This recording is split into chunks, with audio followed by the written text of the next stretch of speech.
I'm Jackie, I'm Candace. and this is WTF. Grab your coffee, wine, water bottle, emotional support snack, no judgment. And let's get into it. We're back. Welcome We're back to WTF, Women Talk Finance, and so many other things that start with F and things that don't start with F. We have a super interesting, in our opinion, topic today, and it's called the loneliness economy. Let's go. What's the loneliness economy, Candace, in your own words? Oh, okay. So it's funny because when we first started talking about this, my brain went two different directions.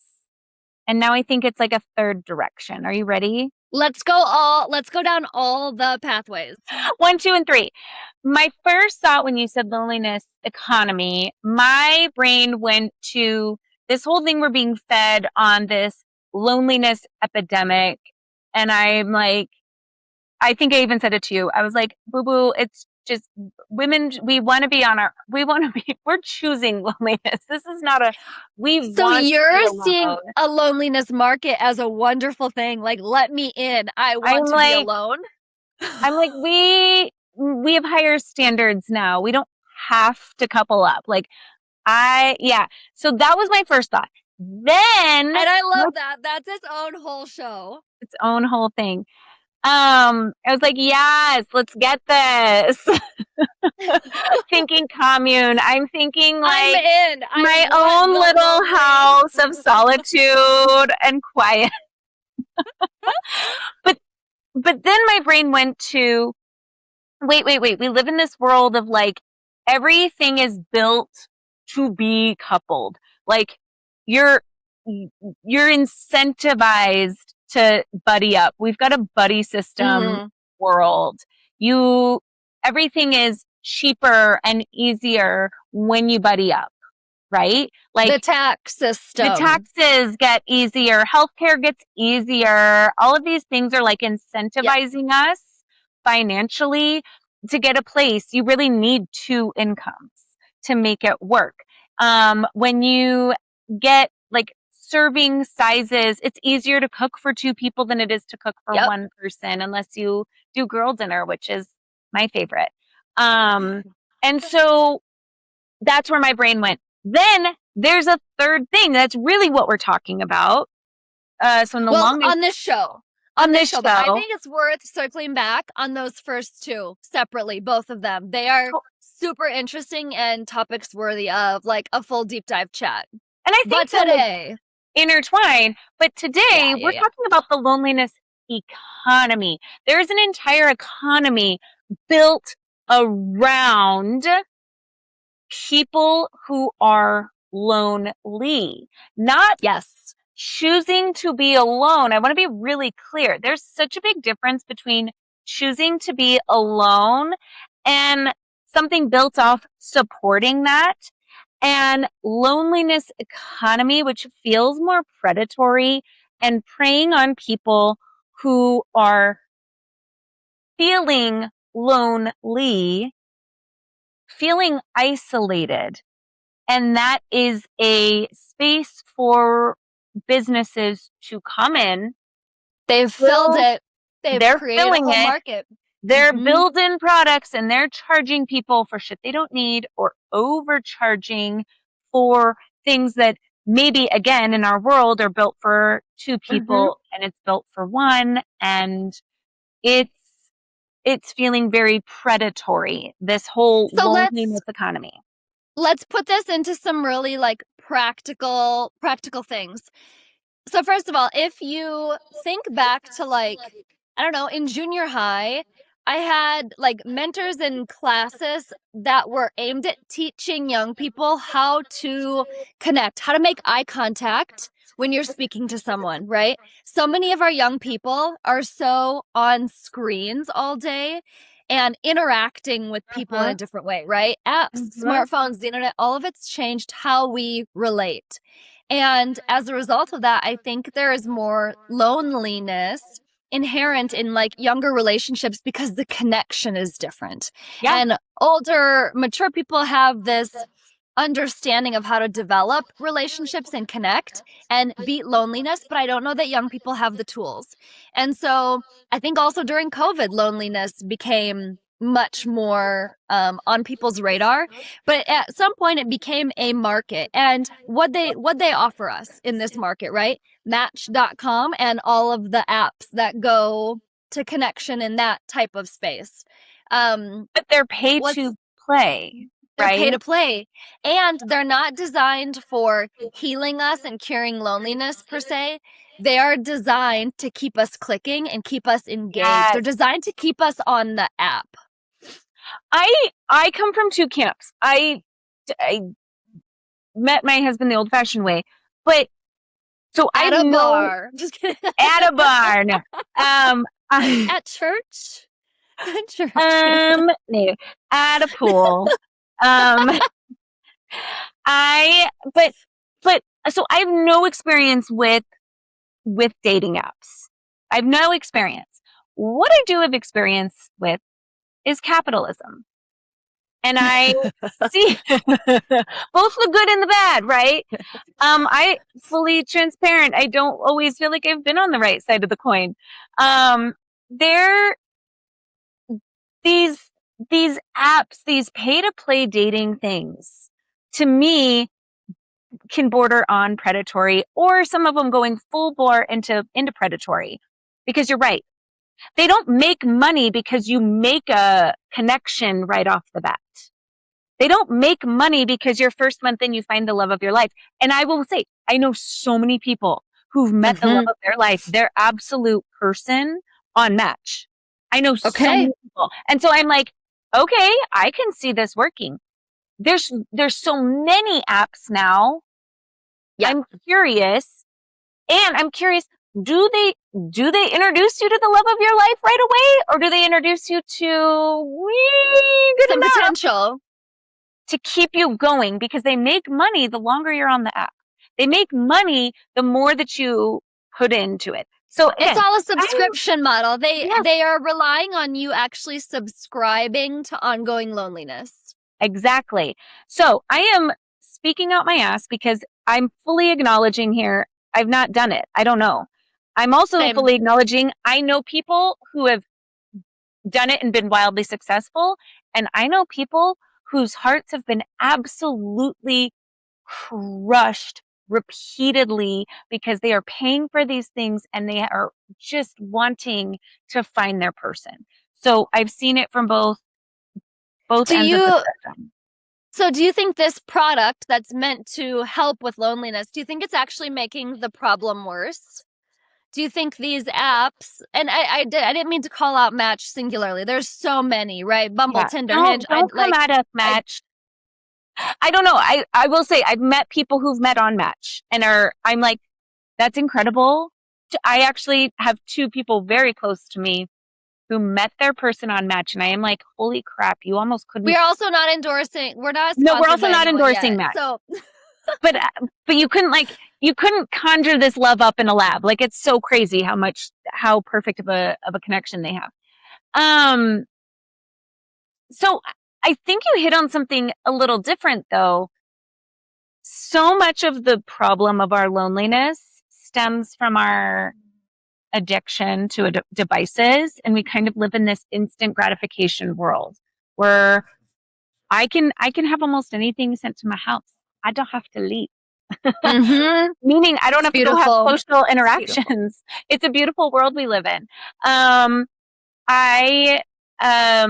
can do so much just through this, right? I can have it all brought to me. I don't need to leave my house. So many things. I can be entertained endlessly. I don't need to go to the movies. They're all in my house. I don't need to go to Blockbuster. They come right to me. Oh. Miss so Blockbuster though. Blockbuster, it's so good. So it's part of the causation. And then we see it also trying to be the solution as well, like digital more time right here solutions being there to solve the problem caused by the devices being delivered on the devices that are supposed to. I don't know. It does feel like there is a predatory nature to this loneliness economy. So we've got part of this loneliness economy. Let's just call it out. There's these dating and chat apps, which we've already identified, but there's also like solo living infrastructures, single serve food, solo dining, micro apartments, that 2.4% of new US units nationally, by the way, and 66% of Seattle's pipeline. Interesting. So a lot more money basically being pumped into the market to build single unit housing. We've got like pet robot rentals, platonic companion listings, rent a family services, other paid companionship. I didn't know about this, right? I've got sources. We'll post it in the link.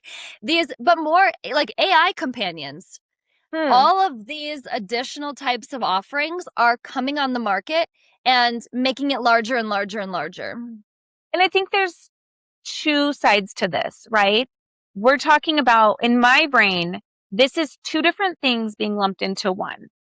We're labeling this broadly as the loneliness economy. There is loneliness and alone. Very different. I'm fully on board for single living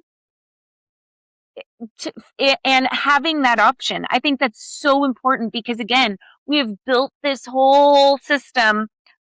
As of recently, we used to be able to afford it off of a single income. Now it's really hard to afford life on a single income. So if we are actively building housing to support single living, 100%. Yes, please, let's do more of that. More of that.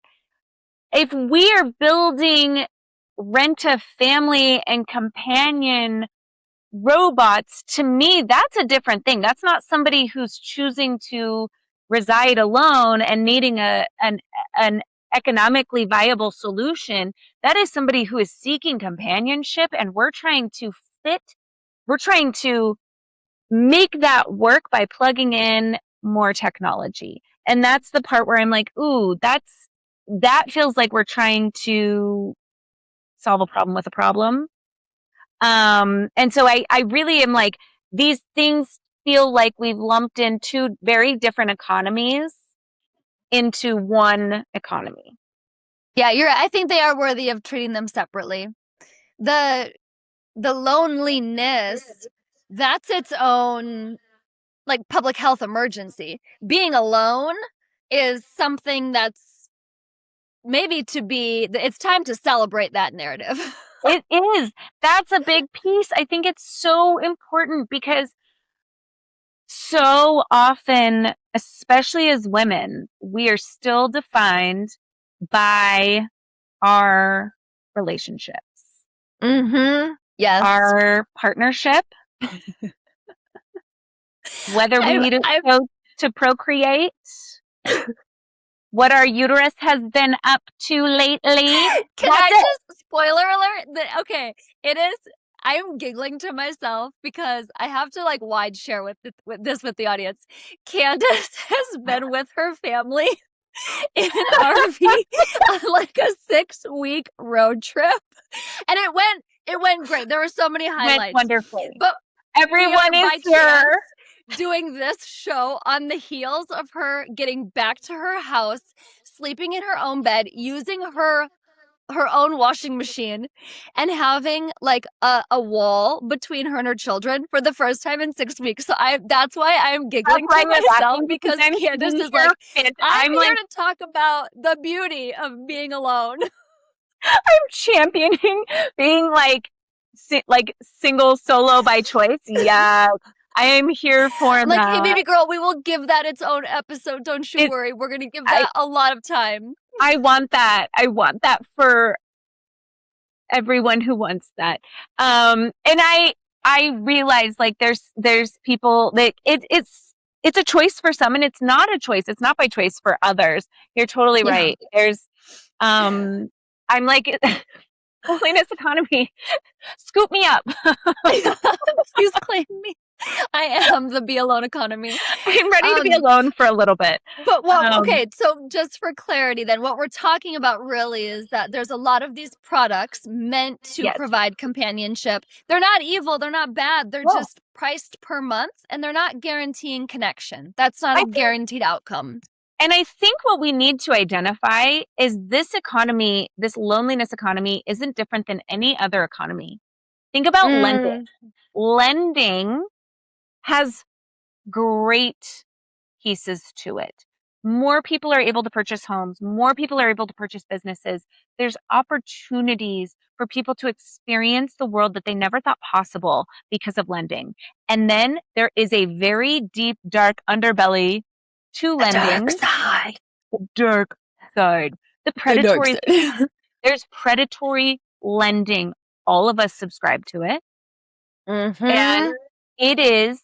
So I am not saying that this one segment is bad. I'm saying we need to really take a good hard look at every single thing and see where the market is being manipulative and what is our role as consumers and just human beings to call it out and recognize it. Match could be great. And I hope they are. And I know so many people who have done that, but there's also like a gazillion other dating apps. I don't know. There are some predatory ones amongst them. There just are. There just are. There have to be, because that is how this works. This is how this system works. And so anytime there's an opportunity to swoop in and build a whole market around a vulnerability, around a gap, there's a gap in the market. We're not serving our people who are who are alone either by choice or by circumstance. We just do not have enough built for that. There's a whole group that comes in and is like, cha-ching. And we need to realize and recognize that at the end of the day, essentially we are all a commodity. So where's the line, do you think, between a product that actually does help someone and a product that is essentially farming them? I mean, I think you kind of already nailed it. Are they actually helping people? When they accept income, when they're charging people, are they actually working on a solution? I think the single housing is great. To me, abso-freaking-lutely. That is making something that is nearly unattainable for somebody to live by themselves.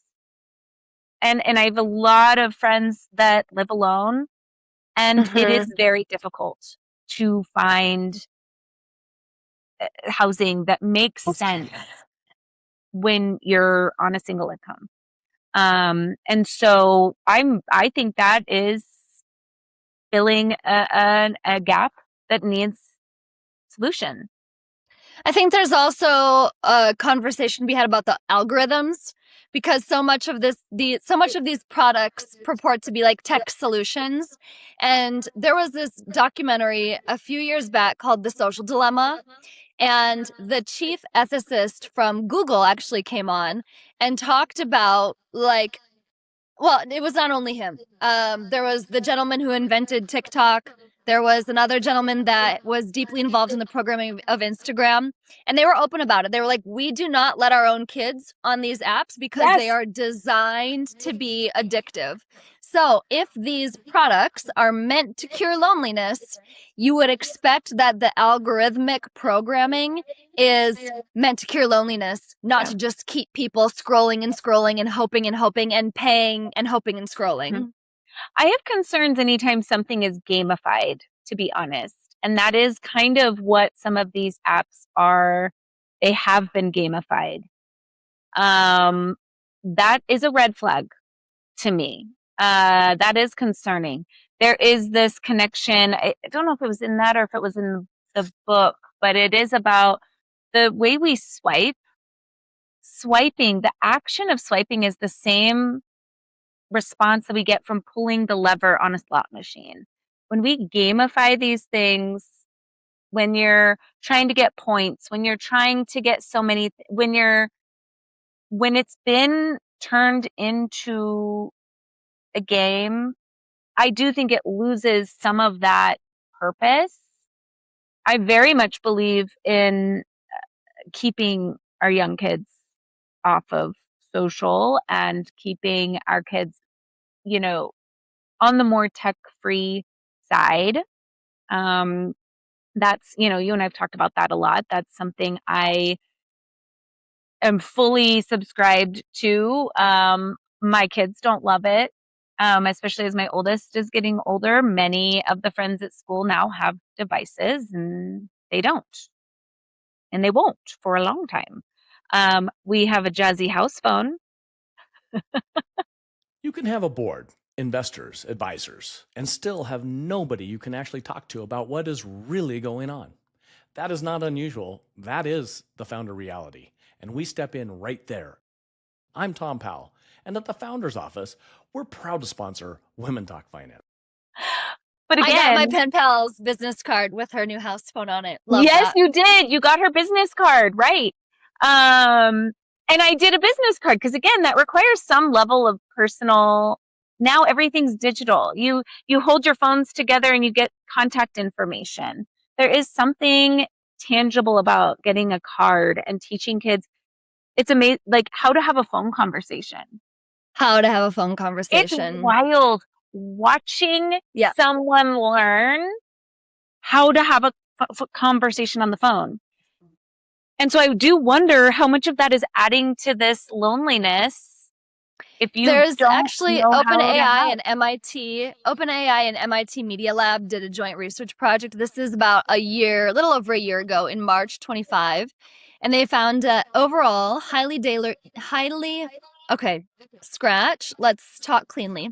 Overall, higher daily usage across all modalities and conversation types. Higher usage. So any platform, any screen, any digital, whatever, correlated with higher loneliness, dependence, problematic use, and lower socialization. I cannot roll all these words together today, so sorry. Such a good job, baby. You know what I'm trying to say. I know what you're trying to say. Yeah. Okay. I like it. So then the solution would seem to be then we need higher socialization with our youth or with our peoples, period. All of us. But is somebody who would be looking for a gap, would be looking for an opportunity, I should say, looking to market on an opportunity. This is increasingly, this could potentially be an increasingly larger and larger economic. The socialization market. Well, the socialization, but also the desocialization, right? Because kids now are more and more on their devices. People are more and more. So I'm saying unwiring that. This could be just a bigger and bigger, this could be a bigger battle we continue to fight, right? Yes. Yes. And counter to that, there's a bigger economy of opportunity for social connection. How great is it to put your phone down? Are there opportunities to deeply connect with people? I'm thinking right now. I'm thinking really hard. Bring back what? Knitting clubs. Can't be on your phone while you're knitting. I know you're full on serious. Are you in one right now? Full on Are you in a knitting club? With myself. This is now a True Confessions podcast. You have received my handiwork. You've received many of my knits that, I have a favorite. Yeah. I've made you, I think, a hat and a stocking, a mini stocking. So you made me a mini stocking for my cat. You know what I can't do when I'm doing that? I can't be on my phone. Yep. And you also can't make mini cat stockings when you're on your phone. No, cannot. It's impossible. I've tried. And there's priorities here. for sure. But I do think there's opportunity. Let's talk through that. Let's give what are like ways to do renewed connection with people? How, especially you and I are both introverts. I'm perfectly happy sitting at my house, talking to my cats, scrolling, making snacks, maybe going out once in a while to yoga. Other than that, I'm good. That's why I'm saying we need to distinguish between loneliness and alone, because there are some of those things I want. If we were lonely, how would we approach opportunities for connection? Yeah, I think knitting club. A book club? Book clubs. Yes. And there's a way to be digital about it, but to increase connection. That's where I think there's like a slippery line here. It's just like lending. People need to have ability to borrow money. There is a line where it crosses into predatory, right? And so again, I want to order things directly to my house. I don't want to go socialize with somebody at the grocery store. Maybe that's about choosing where you socialize. And there's a lot of, you can join a run club. You can go to the gym and just be a little more outgoing. A lot of it does require you to leave your house. A lot of it does. Yes. And so I think all of us as consumers need to take a moment to think about what is it that, power of your dollar. What is it that I'm purchasing? And is this serving me? Somebody on the other side is making money on this. Okay. Yep. Is this actually serving me or is this harming me? If it is serving you, great. Then we celebrate that. Right. We celebrate anything that serves you. It may not be serving somebody else. It may be actually really harmful to somebody else, right? Yeah. The way they're using it. But if the way you're using it is benefiting you, great. But if you are in a space where you are experiencing loneliness and disconnection, I wouldn't seek more. And I'm not a therapist, full disclosure. I think that's pretty freaking obvious. Wouldn't it be fun to kind of try, though? It'd be really fun. I mean, I play one on TV. If you don't think I'm like diagnosing everyone on shows, I'm like, oh God. Yeah, all the time. But I would say if you're seeking connection, if you're feeling lonely, maybe get a real human therapist, not an app. Don't get it on AI. Don't get it through. I can't speak to the validity of these digital therapy groups, but if connection is something you're lacking, maybe get somebody in person. Get that hour commitment where you're seeing a human being and you're leaving your house and doing that. I'm a big fan of that. I think that is absolutely so important. Maybe don't use the self-checkout line at the store if you haven't interacted with a person all day. Maybe go to the checkout counter that has a person. Wait in line. Strike up a conversation. Yeah, no, this is great. This is great advice. It feels like it's small little things, but it's actually game changing. And I think we learned all this during COVID, right? You and I did very well. Very well. Very well. I hate to say that because COVID was a horrific time. You and I remember there was a time where you were like, when was the last time you left your house? And I was like, I don't know. It had been a while. It had been like 3 weeks. And I was like, God, it's been amazing. I was so happy. I was like, oh my God, this is great. My husband was not well. Yeah. He was not well. He did not do well during that. He was really having a very, very hard time. And he was like, it was like watching a hamster stuck in a ball. Like I kind of felt bad for him because I was thriving. I think most people, many people suffer during that because at the end of the day, what is loneliness, right? You feel like no one sees or cares about you or understands you or hears you. You and I also during that time, we were still on Zooms. We still had connection. We were sending funny things back and forth. So I didn't feel like I was in a vacuum being unseen, unheard, unnoticed.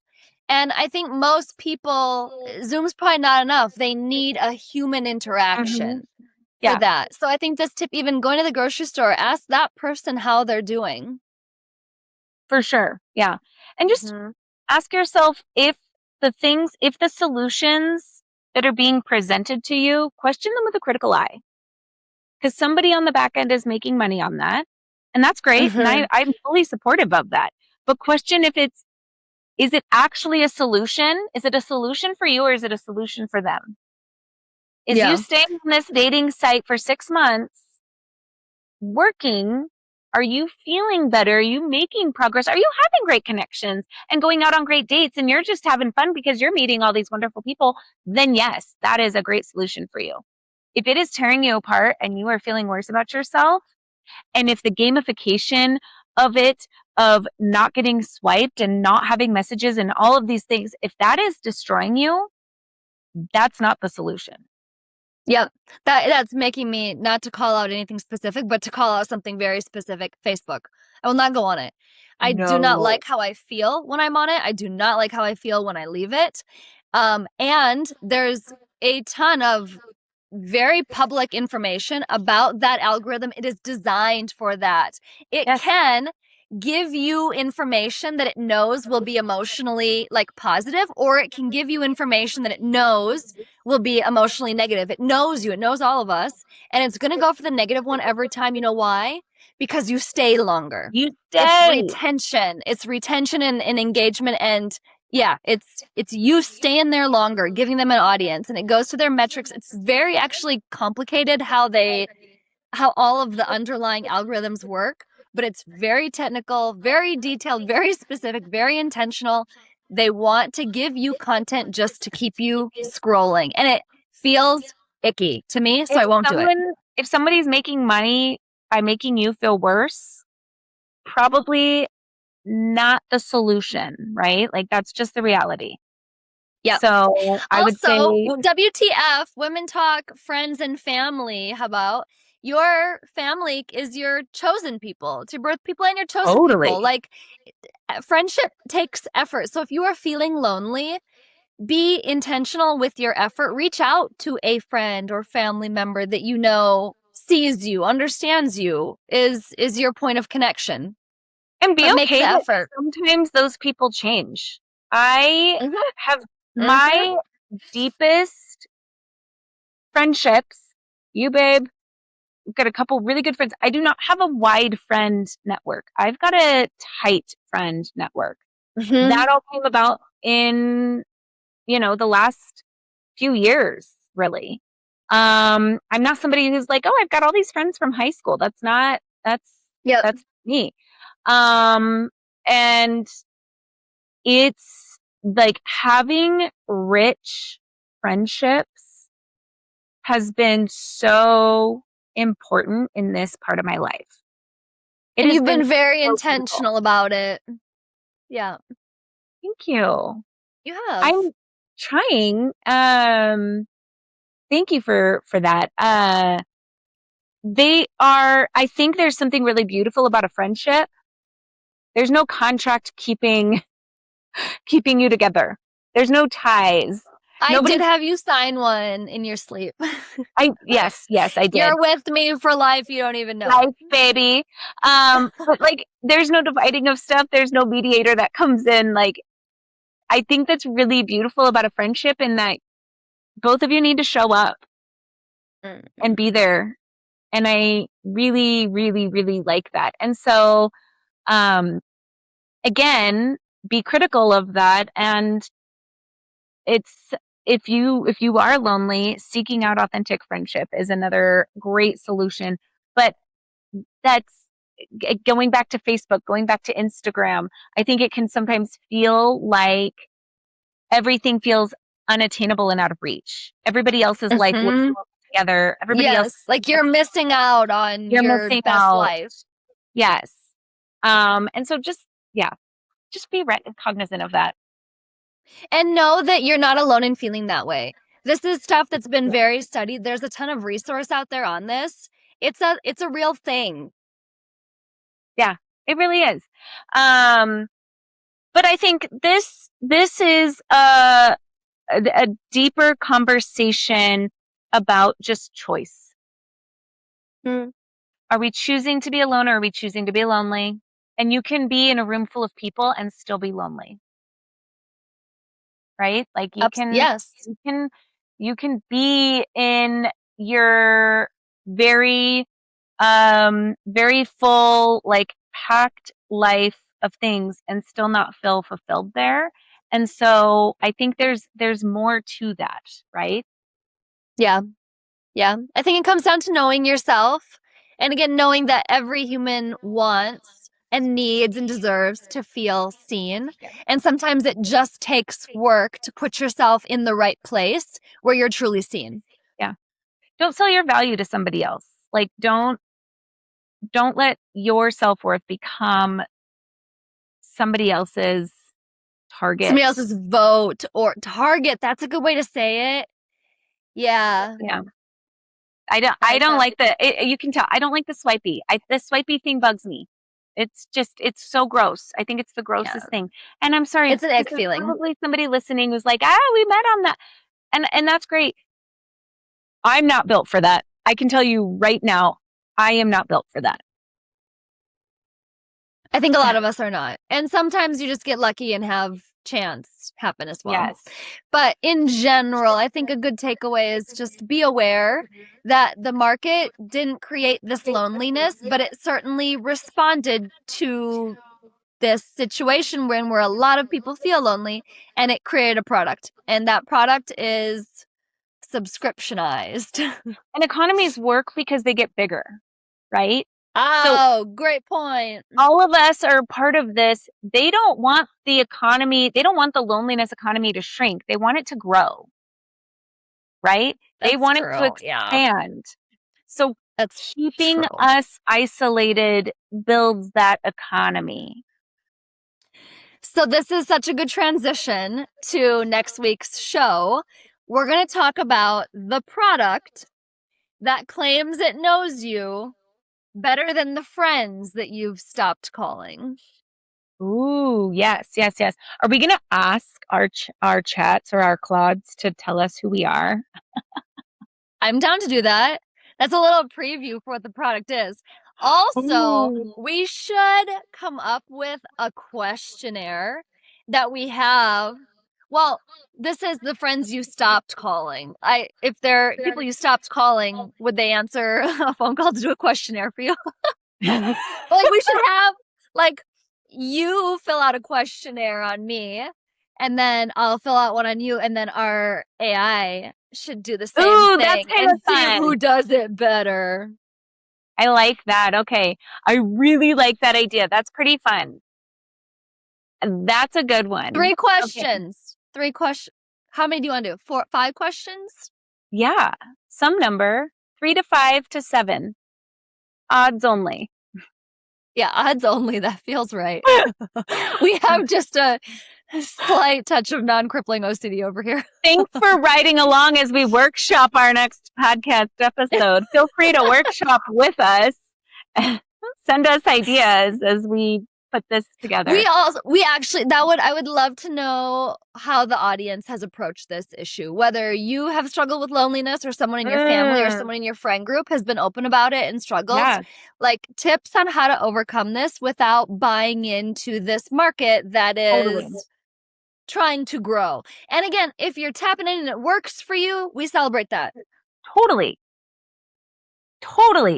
And for all my kings and queens alone by choice, we celebrate you. Alone does not equal lonely. Yes. I don't like that it's lumped into the same thing, because I have a lot of people that they cherish being alone and they've built their life around this. And I'm like, I will celebrate all of the things that make that easier, because I've seen how hard it is for them to choose that, because we just haven't built it that way. And so anytime there's a product that is helpful in that, I do not subscribe to this idea that we all have to buddy up. Okay. We don't need a line leader and our buddy to go to the bathroom. Like we can. You said it here. Yes. Go do things on your own. Yes, I am coming off of being stuck in a tin can with my family a bit, and it's sounding very luxurious to me. But I do value that. So, and if you disagree with anything we said, please feel free to tell us. I won't see this it. This is like just an open invite for us to get be a nasty super gram critical. from I'm not going to see it, Match.com. so it's totally fine. Totally, I'll handle it. It gets screened. Hate mail coming in from Match.com. Just really furious. Hate mail coming in. Hey, I gave Match equal shout out, and I don't know which one I did. Good point. You did. I didn't. I Yeah. wasn't fair. And I do have a very dear friend who met her husband on one of these apps, and they have a fantastic relationship, fantastic family, like wonderful, really wonderful. So yes. Yeah. No, I know. And not that couples that I'm like, I don't know how you guys made this happen, but I am so thrilled that algorithm was able to pull you two together, because I think it makes me believe in like souls meeting again and again in different lifetimes. I'll tell you separate episode in a different, that needs its own like 4-hour special. Right? I know. Yeah. Yeah. Good. Okay, so is this it for today? That's it, baby. Okay, bye. Bye. Oh, wait, like and subscribe. Wait. Join us next time. All the things. Follow us. We're so good at this. Join the entourage of adoring fans. Okay, good. Bye. Bye. Okay, that was today's episode of WTF. If you laughed, learned something, or felt a little less alone, make sure you hit follow. And send this episode to a friend who might need it. Women don't gatekeep, especially not the good stuff. We'll be back next week with more real talk, more stories, and probably more oversharing. See you next time on WTF.